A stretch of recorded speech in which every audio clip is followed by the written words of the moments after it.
మీ అందరికీ కూడా మన రక్షకుడైన యేసయ్య నామంలో వందనాలు తెలియచేస్తూ ఉన్నాను. కొద్ది నిమిషాలు దేవుని వాక్యాన్ని ధ్యానం చేసుకుందాం.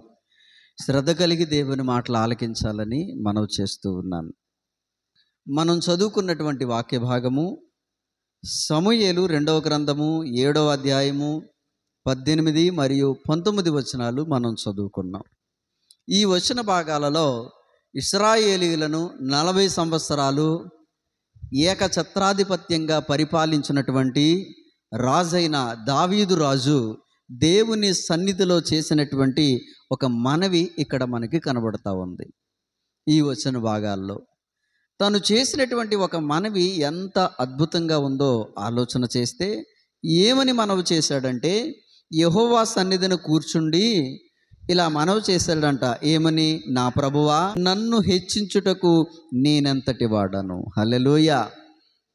ఇంతగా నీవు నన్ను హెచ్చించుటకు నేనెంతటి వాడను, నా కుటుంబము ఏ పాటిది అన్నాడు. ఎంత మంచి విషయమో చూడండి. ఒక రాజు తన కుటుంబాన్ని గురించినటువంటి సాక్ష్యము దేవుని సన్నిధిలో తెలియచేస్తా ఉన్నాడు. దావీదు అంటున్నాడు, నా కుటుంబము హెచ్చింపబడింది, అలా చేసింది నీవే అని దేవుని దగ్గర వేడుకుంటున్నట్లుగా మనం చూస్తూ ఉన్నాం. ఇలాగూ నేను హెచ్చులోనికి రావటానికి కారణం కూడా, ఇంతటి ప్రఖ్యాతి నొందటానికి, నా కుటుంబము గౌరవం కలిగిన కుటుంబంగా ఉండటానికి కారణం కూడా నీవే అని దేవుని దగ్గర ఒక మనవి చేస్తున్నట్లుగా ఇక్కడ మనం చూస్తూ ఉన్నాం. ప్రియమైన దేవుని బిడ్డలారా, రాజైనటువంటి దావీదు మహారాజు ఇచ్చినటువంటి సాక్ష్యము ఈరోజు మనందరము కూడా ఇవ్వగలిగేటువంటి వారిగా మనం ఉండాలి. దావీదును దీవించిన దేవుడు, దావీదును హెచ్చించినటువంటి దేవుడు, దావీదును ఆశీర్వదించినటువంటి దేవుడు, దావీదు నమ్మినటువంటి దేవుణ్ణే నీవు నేను మనందరము నమ్మి ఉన్నాము. హల్లెలూయా. మరి దావీదుని హెచ్చించిన దేవుడు, దావీదును దీవించిన దేవుడు మనలను కూడా దీవించగలడు, మనలను కూడా అలాగున హెచ్చించగలిగినటువంటి దేవుడు ఆయన. అయితే దావీదును హెచ్చించాడంటే దేవుడు దావీదులో ఏమీ లేకోకుండా ఊరికినే దావీదుని హెచ్చించేయలేదు. దావీదులో కూడా కొన్ని మంచి లక్షణాలు ఉన్నాయి కాబట్టే నా కుటుంబము హెచ్చులోనికి వచ్చింది అని దేవుని దగ్గర మంచి సాక్ష్యము చెప్పగలుగుతూ ఉన్నాడు. మరి దావీదులో ఉన్నటువంటి కొన్ని లక్షణాలను గురించి మనం తెలుసుకుంటే, దావీదు ఎలాంటి లక్షణాలు కలిగి దేవుని దగ్గర జీవించాడో అలాంటి లక్షణాలు కనుక మనము కలిగి జీవించగలిగితే, రాబోయే దినాలలో ఆలోచన చేస్తే, రాబోయేటువంటి ఆ భవిష్యత్తు కాలంలో మనం కూడా ఒక హెచ్చులోనికి వచ్చిన తర్వాత, ఒక ఉన్నతమైనటువంటి స్థితిలోనికి వచ్చిన తర్వాత దావీదు వలె మనము కూడా సాక్ష్యం ఇవ్వగలమనే విషయాన్ని మీ జ్ఞాపకం చేస్తూ ఉన్నాను. మొదటిగా మనం చూసినప్పుడు ప్రియమైన దేవుని బిడ్డలారా, దావీదుకున్నటువంటి మొట్టమొదటి మంచి లక్షణం ఏంటంటే ప్రార్థన చేసేవాడంట. ఏం చేసేవాడు? ప్రార్థన చేసేవాడు. ఎప్పుడు చేసేవాడు? ఎప్పుడు చేసేవాడు? అప్పుడప్పుడు చేసేవాడు కాదు, ఎల్లప్పుడూ చేసేవాడంట. హల్లెలూయా. దావీదు ప్రార్థన చేసేవాడు. ఎప్పుడు చేసేవాడంటే ఎల్లప్పుడూ ప్రార్థన చేసేవాడంట. అంటే తనకున్నటువంటి బిజీ షెడ్యూల్లో కూడా అవకాశాన్ని కల్పించుకుని చక్కగా ప్రార్థనా సమయాన్ని కేటాయించుకుని ప్రార్థించేవాడంట. దావీదు ఒక రాజ్యానికే రాజు. 12 గోత్రాల లక్షల మంది ప్రజలకి రాజు. ఇంకా చెప్పాలి అని అంటే వాళ్ళందరికీ ఒక న్యాయాధిపతిగా ఉన్నాడు, వాళ్ళందరికీ ఒక రాజుగా, ప్రవక్తగా కూడా ఉన్నాడు. ఎన్నో సమస్యలను పరిష్కరించేవాడు. అంత మాత్రమే కాదు, శత్రు దేశాల నుంచి వచ్చేటువంటి యుద్ధాలను కూడా జయించేవాడు. ఇంత బిజీలో ఎప్పటికప్పుడు శత్రు దేశాల నుంచి వచ్చేటువంటి వాటన్నిటినీ చాకచక్యముతోటి జయించటానికి ఎన్నో నూతన ప్రణాళికలు సిద్ధం చేసుకునేవాడు. సైన్యాన్ని చక్కగా నడిపించేవాడు. చాలా బిజీ, ఖాళీ లేదు, తీరిక లేనంత బిజీగా దావీదు ఉండేవాడు. అంత బిజీలో కూడా ఒక ప్రత్యేకంగా దేవునికి ప్రార్థన చేయటానికి ప్రార్థనా సమయాన్ని కేటాయించుకునేవాడంట. దావీదు ఎల్లప్పుడూ ప్రార్థన చేసేవాడు. నేటి క్రైస్తవులలో కొందరు అప్పుడప్పుడు ప్రార్థన చేస్తూ ఉంటారు. ఎప్పుడెప్పుడు? జ్ఞాపకం వచ్చినప్పుడు, రోగం వచ్చినప్పుడు, వ్యాధి వచ్చినప్పుడు, కష్టం వచ్చినప్పుడు, ఇంక అటో ఇటో అని అనుకున్నప్పుడు ప్రార్థన చేస్తూ ఉంటారు. అప్పుడప్పుడు జ్ఞాపకం వచ్చినప్పుడు, మందిరానికి వచ్చినప్పుడు, ఎక్కడైనా సభలో కూర్చున్నప్పుడు, లేకపోతే ఎవరైనా ప్రార్థన చేసేటప్పుడు వాళ్ళతో పాటు ఏకీభవించటము, ఇలాగున కొంతమంది అప్పుడప్పుడు చేసేవాళ్ళు ఉంటారు. ఒక క్రైస్తవ విశ్వాసిగా మన కుటుంబము ఆశీర్వాదములోనికి, హెచ్చులోనికి రావాలంటే నీవు, నేను, మనందరము చేయవలసిన పని ఏంటంటే దావీదు వలె ఎల్లప్పుడూ ప్రార్థన చేయాలి. హల్లెలూయా. ప్రార్థన సమయాన్ని కేటాయించుకోవాలి. రోజులో ఇంత సమయం, రోజులో ఈ సమయములో, ఉదయమో, మధ్యాహ్నమో, సాయంత్రమో, మనకున్నటువంటి పనిని బట్టి, మనం చేసే ఉద్యోగాన్ని బట్టి, మనం చేస్తున్నటువంటి మన దినచర్యలో ఉన్నటువంటి పనులు ఏవైతే ఉన్నాయో వాటన్నిటిని బట్టి ప్రార్థించడానికి ఒక సమయాన్ని ప్రత్యేకపరుచుకోవాలి. ఆ సమయంలో ఖచ్చితంగా ప్రార్థించేటువంటి విశ్వాసిగా మనం ఉండాలి. హల్లెలూయా. కాబట్టి ప్రియమైన దేవుని బిడ్డలారా, ప్రార్థన చేసేటప్పుడు కూడా దావీదు చేసే ప్రార్థనలో చాలా చాలా ఉన్నతమైనటువంటి స్తుతులు చెల్లించేవాడు. హల్లెలూయా. ప్రార్థించటం అంటే మొదట ప్రారంభించేటప్పుడే అదేదో మనకున్నటువంటి రకరకాలైనటువంటి కోరికలన్నీ కూడా అదేదో స్కూల్లో స్టూడెంట్ మేస్టార్ దగ్గర, టీచర్ దగ్గర పాఠాన్ని అప్పగించేసినట్లుగా, కంఠస్థం చేసి పాఠాన్ని అప్పగించేసినట్లుగా, స్పీడ్గా అదేదో ఎవరో తరుముతున్నట్లుగా, పరిగెత్తేసినట్లుగా, ఇక వరుస పెట్టి 1 2 3 అన్నట్లుగా ఇంకా కోరికల మీద కోరికలు, కోరికల మీద కోరికలు, అది కావాలి, ఇది కావాలి, ఇది కావాలి, అది కావాలి, ఇది కావాలని వరుస పెట్టి ఒక 100 కోరికలు చెప్పేసి ఇవన్నీ తీర్చునైనా ఆమేనంటే అది సరైన ప్రార్థన కాదు. ప్రార్థన చేసే విధానంలో ప్రార్థన చేసేటువంటి విధానంలో మొదట 5 నిమిషాలు దేవుణ్ణి స్తుతించటానికి కేటాయించండి. హల్లెలూయా. మొదట 5 నిమిషాలు ఆయన ఉన్నతమైన నామాన్ని, ఆయన చేసిన పనులను, ఆయన చేసినటువంటి గొప్ప కార్యాలను వర్ణించటము, వివరించటము, దానిని బట్టి దేవుణ్ణి స్తుతించటము చేయాలి. హల్లెలూయా. మీరు ప్రార్థన చేసేటప్పుడు కూడా మొదట 5 నిమిషాలు దేవునికి ఇవ్వండి. హల్లెలూయా. దేవుణ్ణి స్తుతించటానికి మొదటి ప్రయత్నం చేయండి. ప్రభువా, నీవెంతో గొప్ప దేవుడువు. అలాని రోజు ఒకే రకమైన స్తుతులు చెప్పేయకండి. ఒక్కో రోజు ఒక్కో దాన్ని బట్టి స్తుతులు చెప్పాలి. ఈరోజు సృష్టిని తీసుకోండి. స్తుతించే విధానం చెప్తున్నాను. ఎందుకంటే స్తుతించేవారంట రోజు ఎవరైతే దేవునిని క్రమంగా స్తుతిస్తారో వారి స్థితి మారిపోతుందంట. హల్లెలూయా. అందుకని తిమోతి పత్రికలో ఉంటుంది, 4వ అధ్యాయం 15వ వచనం అనుకుంటా, మొదటి పత్రికలో ఉంటుంది, నీ అభివృద్ధి తేటగా కనబడనిమ్ము అని ఉంటుంది. నీ అభివృద్ధి అందరికీ ఏం చేయాలంట? తేటగా కనబడాలంటే దేవుడు నిన్ను ఎలా దీవించాడో, నిన్ను ఎలా ఆశీర్వదించాడో, ఒకప్పుడు నీ పూర్వపు పరిస్థితి ఏంటో, ఒకప్పుడు నువ్వు ఎలాంటి దీనస్థితిలో ఉన్నావో, ఈరోజు దేవుడు నిన్ను ఎలా హెచ్చించాడో, ఈ అభివృద్ధి అందరికీ తేటగా కనబడాలంట. ఇదిగో దేవుడు నన్ను ఇలా దీవించాడని నీ అభివృద్ధి అందరికీ తేటగా కనబడనిమ్ము అని రాయబడి ఉంది. అలాగే ఇక్కడ మనం ఆలోచన చేస్తే ఎప్పుడు మనం అభివృద్ధిలోనికి వస్తామంటే దేవుణ్ణి స్తుతించినప్పుడు వారి స్థితి మారుతుందంట. హల్లెలూయా.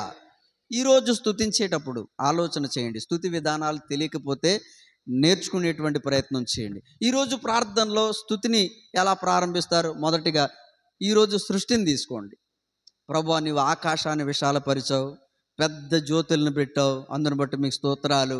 నక్షత్రాలను పెట్టావు, మీకు స్తోత్రాలు. సముద్రాన్ని సృజించావు, మీ స్తోత్రాలు.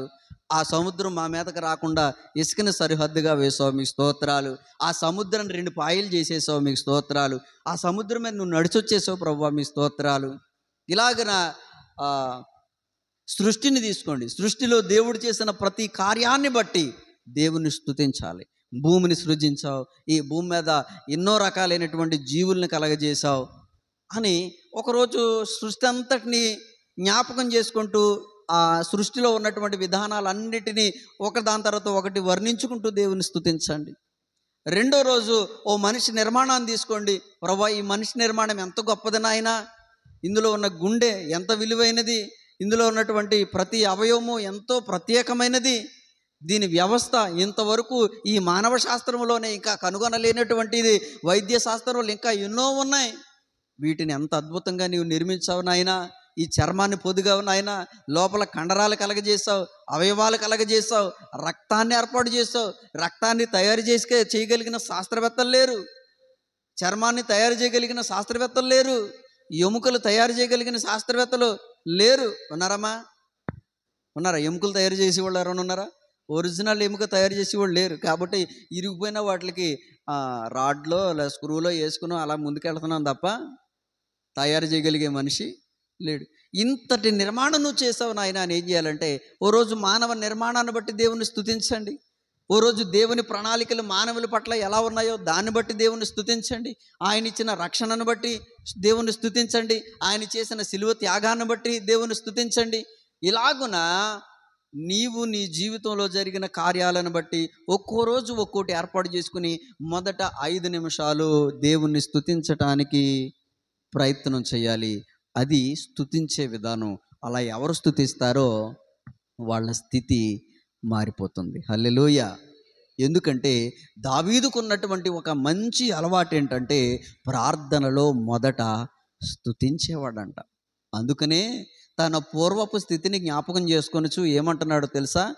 నేను పూర్వమందు ఎక్కడుండేవాడు?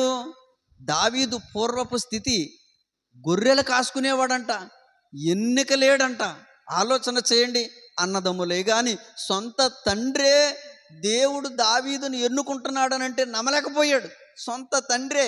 ఇంకెవరైనా ఉన్నారా? నీ కొడుకులందరినీ, నీ కుమారులందరినీ పిలవమంటే ఆ దావీదు తండ్రి అయినటువంటి యెషయా తన కుమారులందరినీ పిలుస్తాడు కానీ దావీదుని పిలవడు. ఎందుకంటే దావీదును కూడా దేవుడు ఎన్నుకుంటాడని అసలు ఆలోచనే చేయలేదు యెషయా.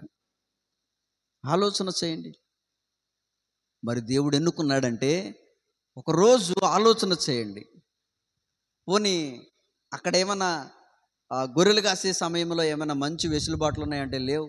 ఓ రోజు ఎలుగుబంటి వచ్చిందంట, ఓ రోజు సింహం వచ్చిందంట. అవునా కాదా? చీల్చి చెండాడాడు. ఆలోచన చేయండి. సంగీత ధ్వని రాగలిగేటువంటి ఒక వాయిద్యాన్ని కూడా తయారు చేసుకున్నాడంట, సితారా తయారు చేసుకుని దానితో దేవుణ్ణి స్తుతించేవాడు. క్రమక్రమంగా దావీదు యొక్క స్థితి మారిపోయింది. హల్లెలూయా. ఆ స్థుతిలో ఎంత విజ్ఞాపన, ఎంత మంచి ప్రార్థన ఆలోచన చేయండి. ఎల్లప్పుడూ దొరికిన ప్రతి సమయంలో ప్రార్థనకి ప్రత్యేక సమయాన్ని కేటాయించుకుని దేవుణ్ణి స్తుతించేవాడంటే ఎంత గొప్ప విషయమో. ఈరోజు అలా ప్రార్థించగలిగే వాళ్ళు ఉన్నారా? ప్రార్థనకి ప్రత్యేకమైనటువంటి సమయాన్ని కేటాయించగలిగే వారు ఉన్నారా? ఎవరి జీవితంలో ప్రార్థన కరువైపోతుందో వాళ్ళు విశ్వాసంలో నుంచి పడిపోయారనే విషయాన్ని మీకు జ్ఞాపకం చేస్తున్నాను. తెలుసా మీకు విషయం? ప్రియమైన దేవుని బిడ్డలారా, ప్రార్థన అంట పాపం చేయనివ్వదంట. ప్రార్థన పాపం చేయనివ్వదు. ప్రార్థించేవారు పాపం చేయరంట, పాపం చేసేవారు ప్రార్థన చేయరంట. అర్థమైందా ఈ మాట?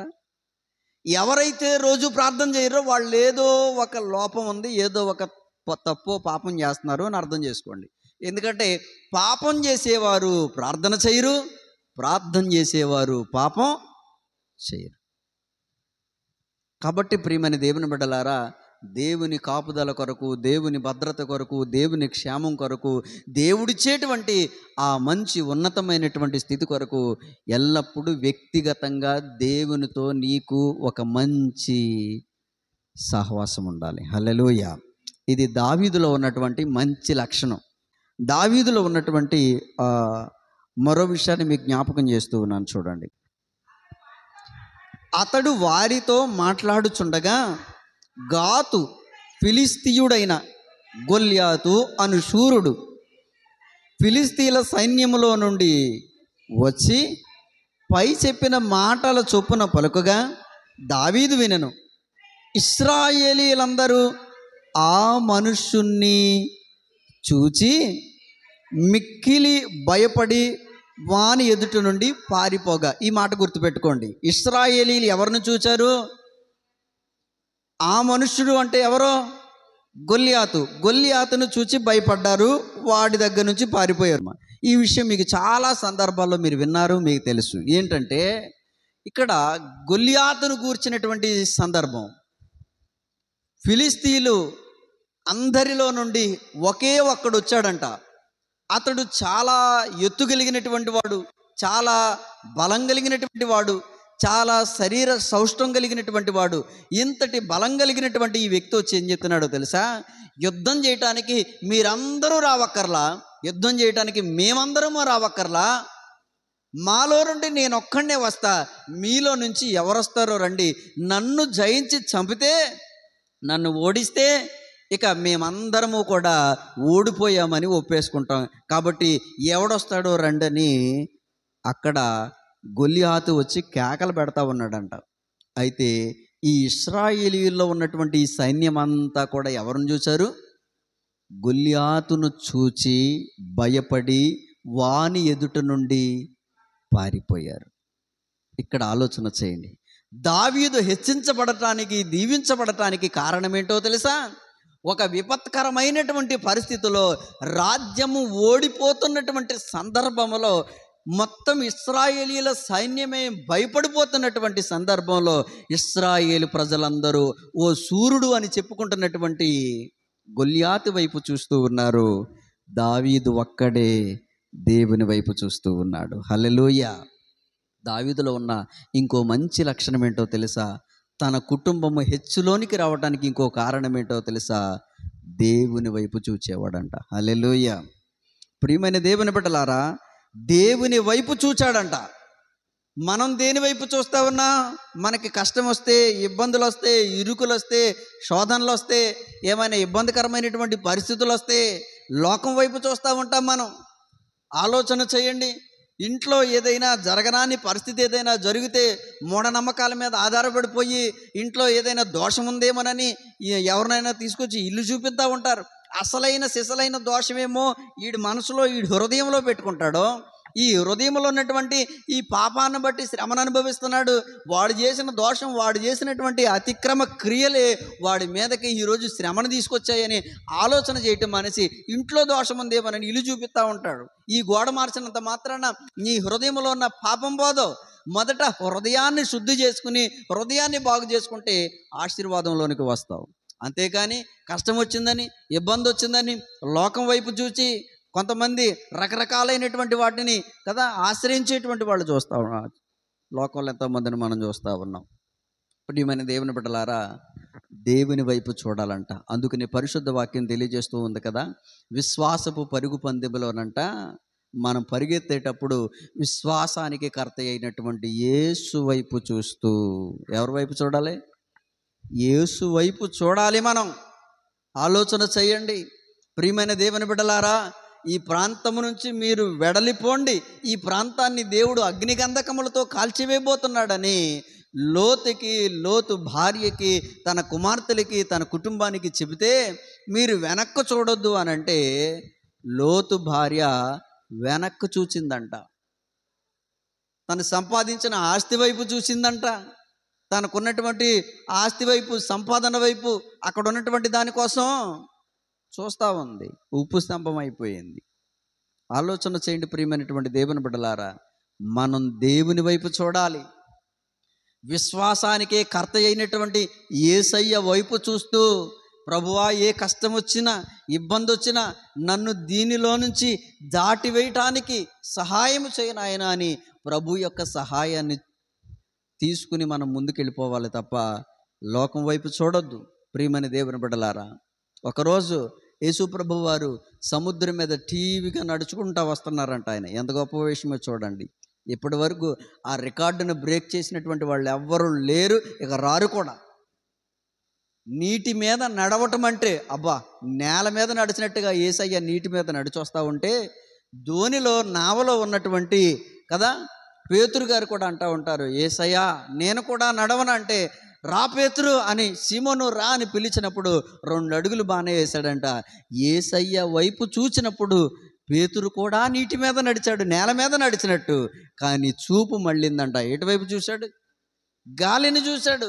కొన్నిసార్లు దేవుని వైపు చూస్తూ ముందుకు వెళ్ళాల్సినటువంటి వారు అప్పుడప్పుడు పక్క చూపులు చూస్తూ ఉంటారు, అప్పుడప్పుడు లోకాన్ని చూస్తూ ఉంటారు, అప్పుడప్పుడు వెనక్కి చూస్తూ ఉంటారు, అప్పుడప్పుడు దిక్కులు చూస్తూ ఉంటారు. విశ్వాసములో దిక్కులొద్దు, మన దిక్కు దేవుడే. కష్టం వచ్చినా కన్నీరు వచ్చినా మన దిక్కు దేవుడే. ఆయన గాయం చేస్తాడు, తిరిగి మరలా గాయం కడతాడు. కాబట్టి ఏదొచ్చినా సరే మన దిక్కు దేవుడే అనేటువంటి ఆలోచనతోటి విశ్వాసమునకు కర్త అయిన యేసయ్య వైపు చూడాలి మనందరము. హల్లెలూయా. దావీదు కూడా అక్కడ ఇశ్రాయేలీల సైన్యమంతా ఒక సూర్యుడు అని చెప్పబడినటువంటి గొలియాతు వైపు చూచి భయపడిపోతా ఉన్నారు. కానీ దావీదు ఒక్కడే దేవుని వైపు చూచాడు, ఇశ్రాయేలీ రాజ్యం అంతటికి జయాన్ని తీసుకొచ్చాడు. హల్లెలూయా. కాబట్టి ప్రియమైనటువంటి దేవుని బిడ్డలారా, మన బ్రతుకులు మారాలంటే, మన జీవితాలు కట్టబడాలంటే, మన కుటుంబం ఆశీర్వాదంలోనికి రావాలంటే, మనం కూడా రాబోయే దినాల్లో క్రమక్రమంగా హెచ్చులోనికి రావాలంటే, మన బిడ్డలు దీవించబడాలంటే, మన బిడ్డలు ఉన్నతమైనటువంటి స్థితిలోనికి రావాలంటే, పెంట కుప్పల మీద ఉన్నటువంటి వారిని, దీనులను దేవుడు పైకి లేవనెత్తుతాడంట. అలాగున ఆ లిస్టులో మనం కూడా ఉండాలంటే దేవుని వైపు చూచేవారిగా మనం ఉండాలి. హల్లెలూయా. కాబట్టి ప్రియమైన దేవుని బిడ్డలారా, కొన్నిసార్లు మనకున్నటువంటి కొన్ని పరిస్థితులను బట్టి, ఆళ్ళేళ్ళు చెప్పినటువంటి సలహాలను బట్టి లోకం వైపు చూస్తూ ఉంటాం, మనుషుల వైపు చూస్తూ ఉంటాం, సహాయం కొరకు మనుషుల వైపు చూస్తూ ఉంటాం, ఎవరేం చేస్తారా అనేటువంటి ఆలోచనతోటి మనుషుల వైపు చూస్తూ ఉంటాం. మనుషులు ఎంతైనా మానవ స్వభావులు, నమ్మబలుగుతారు, అవసరమైతే నమ్మించి మోసం చేస్తారు. అబ్బా ఎంత లేదు, నీకు నేనున్నాను కదా అని భరోసా ఇచ్చిన వాళ్ళు ఆ సమయానికి ఆ ఆపద వచ్చినప్పుడు ముఖం చాటేసేటువంటి వాళ్ళు ఉంటారు. మీరు గమనించండి. నీకెందుకు, నేనున్నాను కదా, నీకు ఏ కష్టం వచ్చినా నేను చూసుకుంటాను కదా, నీకు ఆ మాత్రం సాయం చేయలేనా, నేనుండగా నీకెందుకు అని మాట ఇచ్చినటువంటి వాళ్ళు ఆ కానరాని కష్టం వచ్చినప్పుడు ఫోన్లు స్విచ్ ఆఫ్ చేసేసి ఫోన్లు ఎత్తడం మానేయొచ్చు. ఒక్కోసారి చెప్పలేం. ఎందుకంటే మానవుడు ఎంతైనా సరే నమ్మబలుగుతాడు, నమ్మించి మోసం చేస్తాడు. ఒక్కోసారి అన్నమాట నిలబెట్టుకోలేకపోవచ్చు. కానీ మన దేవుడు నమ్మదగినవాడు. హల్లెలూయా. ఆయన వైపు చూచి చేచాపిన ప్రతివానికి సహాయం చేసే దేవుడు ఆయన. హల్లెలూయా. నేను చేయను, నా వల్లవదు, నువ్వు పో అని అనేటువంటి దేవుడు కాదు. కరుణ కలిగిన దేవుడు, దయగలిగిన దేవుడు, జాలిపడే దేవుడు అంటండి. ఎంత గొప్ప దేవుడు. హల్లెలూయా. ఆఖరికి దుర్మార్గుడు, దుష్టుడైనటువంటి ఆహాబు పశ్చాత్తాపడినా జాలిపడ్డాడంట దేవుడు. ఎంత గొప్ప దేవుడో చూడండి కదా. ఎంత దుర్మార్గాన్ని చేశాడు ఆహాబు అనేటువంటి రాజు. పశ్చాత్తాపడేసరికి జాలి పడ్డాడంట. సర్లే, నువ్వు చేసిన అతిక్రమం నీ దినాల్లో జరగకోకుండా ఆపుతానులేనని దేవుడు తన దినాలలో కీడు రాకోకుండా ఆపాడంట. ఎంత గొప్ప సంగతో చూడండి. జాలిపడే దేవుడు. కాబట్టి మనం ఏం చేయాలంటే దేవుని వైపు చూడాలి. అమ్మా, మన జీవితంలో చాలాసార్లు నా కుటుంబ బలం ఉంది, లేకపోతే నాకు స్నేహితుల బలం ఉంది, లేకపోతే నాకేంటి, నాకు చాలామంది ఉన్నారు, నేను అంటే చాలు ఏ సమయంలోనైనా ఆదుకోగలిగేటువంటి వ్యక్తులు నా చుట్టూ ఉన్నారు అని అనుకోవచ్చు. ఎవరున్నా, ఎంతున్నా, ఏమున్నా ఒకరోజు జీవితంలో ఒంటరిగా ఏడవలసిన పరిస్థితి ప్రతి వారి జీవితంలో వస్తుంది. ఒక్కోసారి నా అనుకున్న వాళ్ళు కూడా అక్కడికి రాలేనటువంటి పరిస్థితి ఉంటుంది. మీరు గమనించండి. మన జీవితాల్లో ఎక్కడో ఒక చోట ఈ మాట మన హృదయంలో అనుకునే ఉంటాం, నాకెంతో పెద్ద కుటుంబం ఉంది, నాకెందరో ఉన్నారు, ఈరోజు నా సహాయానికి ఎవ్వరూ రాలేదే అనేటువంటి నిస్సహాయ స్థితిలో మనం చాలాసార్లు ఉండవచ్చు. కాబట్టి మనుషులను నమ్ముకున్నట్టు కంటేనంట, రాజులను నమ్ముకున్నట్టు కంటేనంట యెహోవాను ఆశ్రయించుట మేలు. హల్లెలూయా. కాబట్టి మనుషుల్ని నమ్ముకోవద్దమ్మా. వాళ్ళు నమ్మగలుగుతారు, నమ్మించి మోసం చేస్తారు. కాబట్టి ఏమైనా సరే అన్నిటికీ దేవుడు ఉన్నాళ్లే, దేవుడు చూసుకుంటాళ్లే అనేటువంటి ఆలోచన కలిగి ఉండండి. దేవుడైతే విడిచిపెట్టే దేవుడు కాదు. హల్లెలూయా. దేవుడు విడిచిపెట్టే దేవుడు కాదు. కాబట్టి మనం దేవుని వైపు చూడాలి. దావీదు దేవుని వైపు చూచాడు కాబట్టి హెచ్చులోనికి వచ్చాడు. ఇది దావీదులో ఉన్నటువంటి మరో లక్షణం. ఇక చివరిగా ఇంకొక మాట జ్ఞాపకం చేసి నేను ముగిస్తాను. దావీదులో ఎదిగితే చాలా లక్షణాలు ఉంటాయి. ఇంకొకటి జ్ఞాపకం చేసి నేను ముగిస్తాను. దావీదులో ఉన్నటువంటి ఇంకో లక్షణం ఏంటంటే, సమూయేలు 2వ గ్రంథం 12వ అధ్యాయం 13వ వచనం మాత్రమే చదవండి. నేను పాపము చేసి తినని దావీదు నాతానుతో అనగా, నాతాను నీవు చావకుంటున్నట్లు యెహోవా నీ పాపమును పరిహరించును అనే మాట ఇక్కడ రాయబడి ఉంది. ప్రియమైనటువంటి దేవుని బిడ్డలారా, ఇక్కడ మనం ఆలోచన చేస్తే గనక దావీదు తన జీవితంలో ఒక రోజు శోధనలో పడ్డాడు. తెలిసి చేశాడో తెలియక చేశాడో, మొత్తం మీద దేవునికి విరోధమైన పాపం ఒకటి చేశాడు. ఎంతైనా మనిషే కదండి. అయితే ఆ పాపాన్ని బట్టి మరిచిపోయాడంట. అక్కడ మనం ఆలోచన చేస్తే గనక మరిచిపోయిన తర్వాత దేవుడు తన పాపాన్ని జ్ఞాపకం చేయటానికి నాతాను అనేటువంటి ఒక ప్రవక్తను దావీదు దగ్గరికి పంపించి, దావీదు దగ్గర ఒక మాట చెప్పమని దేవుడు ప్రేరేపించి పంపిస్తే నాతాను వస్తాడు. వచ్చిన తర్వాత డైరెక్ట్గా నువ్వు ఎలా చేసావు అలా చేసావు అని చెప్పడం మానేసి ఓ స్టోరీ చెప్తాడు. మొదట ఈ 12వ అధ్యాయంలో చాలా అందమైనటువంటి, చాలా అద్భుతమైనటువంటి ఒక స్టోరీ చెప్తాడు. దావీదు, నువ్వు మహారాజు కదా, నేను ఒక స్టోరీ చెప్తాను, దానికి నువ్వు న్యాయం చెప్పాలయ్యా అని అంటాడు. అలాగంటే చెప్పండి అని అంటే, ఇక్కడ మనం ఆలోచన చేసినప్పుడు ఒక మంచి స్టోరీ చెప్పాడు కదా, ఎంత బాగుందో చూడండి. నాతాను వచ్చి అన్నాడు, నీకు స్టోరీ చెప్పాలని. ఓ మంచి స్టోరీ చెప్పాడు. ఇద్దరు మనుషులు ఉన్నారు, అందులో ఒకడు ఐశ్వర్యవంతుడు, ఒక దరిద్రుడు. ఒకనికి చాలా విస్తారమైనటువంటి గొర్రెలు గుడ్లోనే, ఒకడికి మాత్రం ఒకే ఒక్క గొర్రె పిల్ల ఉంది. దానిని తన బిడ్డలా పెంచుకుంటున్నాడు, ముద్దలు తినిపిస్తా ఉన్నాడు. అయితే మార్గాన్ని వెళ్ళేటువంటి మార్గస్థుడు కూడా వచ్చి ఐశ్వర్యవంతునింటికి వచ్చేసరికి అతనికి విందు చేయడానికి, భోజనం పెట్టడానికి తన దగ్గర ఉన్నటువంటి విస్తారమైన గొడ్లలో నుంచి ఏది కూడా వధించుకోకుండా ఈ దరిద్రుడు పెంచుకుంటున్నటువంటి, అలారుముద్దుగా పెంచుకుంటున్నటువంటి ఈ ఒక్కగానొక్క గొర్రె పిల్లని చంపేసి ఆ మార్గస్థుడికి భోజనం పెట్టాడయ్యా. ఇది కరెక్టేనా అంటే, నిశ్చయముగా ఆ మనుష్యుడు మరణపాత్రుడు. దావీదు జడ్జిమెంట్ ఇచ్చేశాడు. అప్పుడు నాతాను అంటా ఉంటాడు, ఆ మనుష్యుడువు నీవే, ఆ మనుష్యుడువు నీవే. నీకు కూడా దేవుడు విస్తారమైనటువంటి బహుభార్యత్వాన్ని, స్త్రీలను దేవుడు నీ కౌగిట ఉంచాడు. దేవుడు రాజులకి అనుమతించాడు బహుభార్యత్వాన్ని. నీకు కూడా దేవుడు అలాంటి ఉన్నతమైనటువంటి సంపన్న స్థితిని దేవుడు నీకు ఇస్తే, ఒక్కగానొక్క భార్య కలిగినటువంటి కదా ఉరియా యొక్క భార్యను నీవు మోసం చేశావు, పాపం చేశావు. ఆ మనుష్యుడవు నీవే. ఏ మనుషుడికైతే మరణానికి పాత్రుడని నీవు తీర్పిచ్చావో ఆ మనుషుడవు నీవే అని చెప్పగానే, ఆ వచనాల్లో చివరి భాగాల్లో మనం చూసినప్పుడు 13వ వచనంలో దావీదు అంటాడు, నేను పాపము చేశాను అని. ఏం చేశాడంటే అక్కడ ఒప్పుకున్నాడు. ఏం చేశాడు? ఒప్పుకున్నాడు. దావీదులో ఉన్నటువంటి మంచి లక్షణం ఏంటో తెలుసా? పాపాన్ని ఒప్పుకుంటాడు. అర్థమవుతుందా? కొంతమంది ఒప్పుకోరు, కప్పుకుంటారు. ఏమన్నా తెలుసా? నీలో పలానా లోపం ఉంది, సరి చేసుకో, పలానా విషయంలో నువ్వెందుకో వెనకబడిపోతా ఉన్నావు కాబట్టి నీలో ఒక రకమైనటువంటి పాపం ఉంది, నువ్వు ఇది చేస్తుంది కరెక్ట్ కాదు, ఇలా అని నాకు తెలిసింది అని ఒకవేళ ఎవరినైనా మనం గద్దించామా? ఒప్పుకోరు, కప్పుకుంటారు. నువ్వు చూసావా అంటూ ఉంటారు, నీకు తెలుసా అంటూ ఉంటారు, నువ్వు ఎప్పుడైనా చూసావా, నన్ను పట్టుకున్నావా అని ఏం చేస్తూ ఉంటారో తెలుసా? తమ పాపాన్ని కప్పుకునేటువంటి వారిగా ఉంటారు కొంతమంది. ఒక్కసారి నీ పాపమును దేవుడు బయలుపరిచి నిన్ను గద్దించాడంటే నువ్వేం చేయాలో తెలుసా?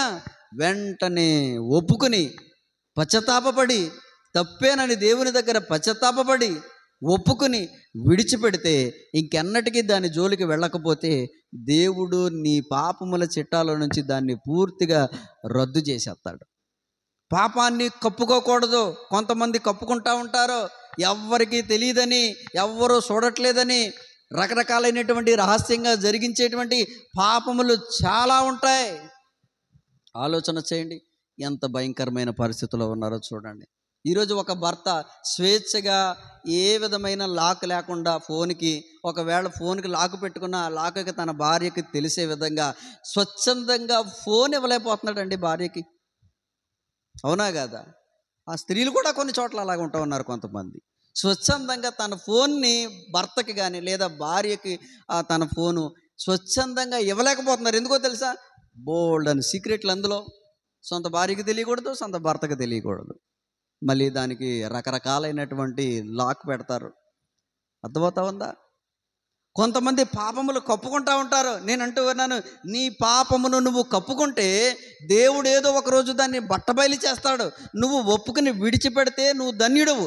అందుకని వాక్యం తెలియచేస్తుంది, అతిక్రమాలను దాచిపెట్టేవాడంట వర్ధిల్లడు, ఒప్పుకుని విడిచిపెట్టిన వాడు దేవుని యొక్క మహా కనికరాన్ని పొందుతాడని వాక్యం ఉంది. ఎవరైతే రహస్యంగా ఎవరికి తెలియకోకుండా, భార్యకు తెలియకుండా భర్త, భర్తకు తెలియకుండా భార్య రహస్యంగా జరిగించేటువంటి పాపములు ఏవైతే ఉన్నాయో వెంటనే దేవుని సన్నిధిలో ఒప్పుకొని విడిచిపెడితే దేవుని కనికరాన్ని పొందుతారు. లేదా ఏదో ఒక రోజు దేవుడు దాన్ని బట్టబయలు చేస్తాడు. ఆ రోజు అయిపోయింది కదా, ఎవ్వరు చూడలేదు, ఎవరికి తెలిసిన ఆ పాపం అని దావీదు అనుకున్నాడు. బాగానే శుద్ధి దినాలు పూర్తి చేసుకుని బత్షెబ కూడా వెళ్ళిపోయింది. ఇంకేంటి, ఏమి జరగకోకుండా ఎవరికి తెలియకోకుండా ఉరియాని కూడా చంపించేశాను, అయిపోయింది, మొత్తం మాఫీ అయిపోయింది, ఆ సమస్య సక్కబడిపోయిందని అనుకున్నాడు. ఎవ్వరు చూడకపోయినా ఎవరు చూశారు? దేవుడు చూశాడు. అర్థమవుతా ఉందా? రహస్యంగా జరిగించేటువంటి ప్రతి పాపము దేవునికి తెలుసు. అదే విధమైనదైనా సరే ఆలోచన చేయండి ప్రియమైనటువంటి దేవుని బిడ్డలారా. అది ఏ విధమైనటువంటి లోపమైన పాపమైనా ఉంటే దైవజనుని ద్వారానైనా ఏ మనుషుని ద్వారానైనా దేవుడు గద్దిస్తే గనక వెంటనే ఒప్పుకుని విడిచిపెట్టాలి. కొంతమంది కప్పుకుంటూ ఉంటారు. అర్థమవుతుందా? కప్పుకోవద్దు. నీ అతిక్రమాన్ని నీవు కప్పుకుంటే నువ్వు వర్ధిల్లవు. నువ్వు దీవించబడాలంటే, ఆశీర్వదించబడాలంటే నీ పాపాన్ని నీవు ఒప్పుకుని విడిచిపెట్టాలనే విషయాన్ని మీకు జ్ఞాపకం చేస్తూ ఉన్నాను. ఇంకా చెప్పాలి అని అంటే దావీదులో ఉన్నటువంటి ఇంకో లక్షణం ఏంటంటే, దావీదంట మంచి దాతృత్వం కలిగిన వాడంట. హల్లెలూయా! దావీదు మంచి దాతృత్వం కలిగిన వాడు. అందుకనే అప్పటి వరకు గుడారాల్లో మాత్రమే ఆరాధించారు దేవుణ్ణి. మొట్టమొదటిగా నా దేవునికి ఒక మందిరం ఉండాలి అని ఆలోచన చేసినటువంటి మొట్టమొదటి వ్యక్తి ఎవరో తెలుసా? దావీదు.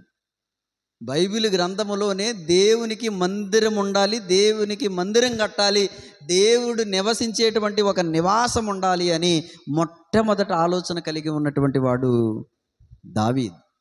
కానీ దేవుడు అన్నాడు, నువ్వు కట్టొద్దులే, నీ కుమారుని చేత నేను కట్టించుకుంటాను కానీ నువ్వు కట్టొద్దు అన్నాడు. కానీ కట్టడానికి కావలసినటువంటి దేవదారు మ్రానులు, బంగారం కావలసినటువంటి కదా అన్నిటినీ కూడా దావీదు సమకూర్చాడంట. హల్లెలూయా! అంటే దావీదులో ఉన్నటువంటి ఇంకో మంచి లక్షణం ఏంటో తెలుసా? దావీదు దేవునికి ఇవ్వటంలో మంచి దాతృత్వం కలిగిన వాడు. హల్లెలూయా! ప్రియమైన దేవుని బిడ్డలారా, ఎవరు స్వచ్ఛందంగా దేవునికి ఇస్తారో వారు క్రమక్రమంగా ఆశీర్వాదంలోనికి వస్తారు. అర్థమవుతుందా? ఆలోచన చేయాలి. కొంతమందికి దేవునికి ఇవ్వటానికి, దేవునికి చేయటానికి చేతులు కొరసగా ఉంటాయి, ఏమీ చేయలేరు అసలు. అర్థమవుతుందా? కాబట్టి దావీదు మంచి దాతృత్వం కలిగినటువంటి వాడు. మన జీవితాల్లో కూడా దేవునికి ఇవ్వటానికి, దేవుని సేవకునికి ఇవ్వటానికి దాతృత్వం కలిగినటువంటి కుటుంబంగా మనం ఉంటే క్రమక్రమంగా దావీదు వంటి సాక్ష్యము మనం కూడా చెప్పగలుగుతాం. కాబట్టి దావీదు ఒకరోజు దేవుని సన్నిధిలో కూర్చుని మనవి చేస్తూ తన గత జీవితాన్ని జ్ఞాపకం చేసుకొనొచ్చు. అసలు నేను ఎక్కడుండేవాడిని, ఒకప్పుడు నా ఒంటి మీద సరైన బట్టలే లేవే, తినటానికి సరైన ఆహారమే లేదే, ఈరోజు రాజవస్త్రాలు, రాజభోజనం, ఇంకా ఎంతోమంది సైన్యము, ఇంతటి రాజ్యాధికారం, ఇన్ని విజయాలు, యుద్ధములో అనేకమైనటువంటి విజయాలు, వీటన్నిటికీ కారణం అసలు నా పూర్వపు పరిస్థితి ఏంటి అని జ్ఞాపకం చేసుకుని దేవుని దగ్గర చెప్తా ఉన్నాడు, అసలు నా కుటుంబం ఏ పాటిది. ఈరోజు మన కుటుంబాలు కూడా మన గ్రామంలోనే చాలా స్వల్పమైనవి అయి ఉండొచ్చు. మన బంధువులలో, మన రక్త సంబంధికులలో మన కుటుంబం చాలా ఎన్నిక లేని స్వల్పమైన కుటుంబం అయి ఉండొచ్చు. కానీ దేవుని వైపు చూచి మంచి ప్రార్థనా జీవితం కలిగి ఎక్కడైనా చేసిన పొరపాటులను ఒప్పుకుని విడిచిపెడుతూ దాతృత్వం కలిగిన వారిగా ఉంటే ఎన్నిక లేని కుటుంబాన్ని హెచ్చులోనికి తీసుకొచ్చే దేవుడు మన దేవుడు. హల్లెలూయా. కాబట్టి ఈరోజు నేర్చుకున్నటువంటి విషయాలన్నిటిని బట్టి ఒక దావీదే తన కుటుంబం కొరకు ఒక మంచి సాక్ష్యం ఇవ్వగలిగాడు. ఈరోజు మన కుటుంబాల కొరకు మనం కూడా సాక్ష్యం ఇవ్వాలి. కొన్ని కుటుంబాలను దర్శించినప్పుడు, అయ్యా ఒకప్పుడు మాకు ఇల్లు లేదు, ఒకప్పుడు మాకు ఆర్థికంగా చాలా ఇబ్బందులు పడ్డాం, ఒకప్పుడు మేము ఇలాగా, ఒకప్పుడు మేము అలాగా అని చెప్పి ఈరోజు దేవుడు మమ్మలను ఎంతగానో దీవించాడని చెప్పేటువంటి వారు చాలామంది ఉన్నారు. అలాంటి జాబితాలో మనందరము ఉండాలి. హల్లెలూయా. అలాంటి జాబితాలో మనందరం ఉండాలి. ఎందుకంటే పరిశుద్ధ వాక్యం తెలియచేస్తూ ఉంది, నీ అభివృద్ధిని తేటగా ఏం చేయాలి? కనబడనివ్వాలి. ఎవరికి? సమాజానికి. నేను నమ్మిన దేవుడు ఎంత గొప్పడో చూడండి. ఒకప్పుడు నా పరిస్థితి ఏంటో మీకు తెలుసు. ఒకప్పుడు మేము ఎలా ఉండేవాళ్ళమో మీకు తెలుసు. ఒకప్పుడు మా దీనస్థితి ఏంటో మీకు తెలుసు. ఈరోజు మమ్మలను ఈ స్థితిలోనికి తీసుకొచ్చింది మా దేవుడేనని మన అభివృద్ధిని సమాజానికి తేటగా కనపడనివ్వాలి. హల్లెలూయా. కాబట్టి రాబోయే దినాల్లో మన బిడ్డలు ఉన్నతమైన స్థితిలో ఉండాలి, ప్రభుత్వ ఉద్యోగాల్లో ఉండాలి, వాళ్ళు సొంత భూములు కలిగిన వాళ్ళుగా ఉండాలి, సొంత వాహనాలు కలిగిన వాళ్ళుగా ఉండాలి. మన బిడ్డలు రాబోయే దినాలలో అనేకులకు ఆశీర్వాదకరంగా ఉండాలి. హల్లెలూయా. అలా ఉండాలి అని అంటే ఎప్పటి నుంచే దావీదు లాంటి ఓ మంచి ప్రార్థనా జీవితం, దావీదు లాంటి ఓ ఒప్పుకోలుగలిగినటువంటి జీవితం, దావీదు లాంటి ఒక దాతృత్వం కలిగినటువంటి జీవితం, దావీదు లాంటి ఒక మంచి స్తుతి చేసేటువంటి జీవితం మనం కలిగి ఉంటే మనం కూడా రాబోయే దినాలలో అలాంటి సాక్ష్యం ఇవ్వగలము అనే విషయాన్ని మీకు తెలియచేస్తూ ఈ మాటలు ముగిస్తున్నాను. దేవుడి ఈ మాటలు మన వినికిడిలో దీవించునుగాక. ఆమేన్.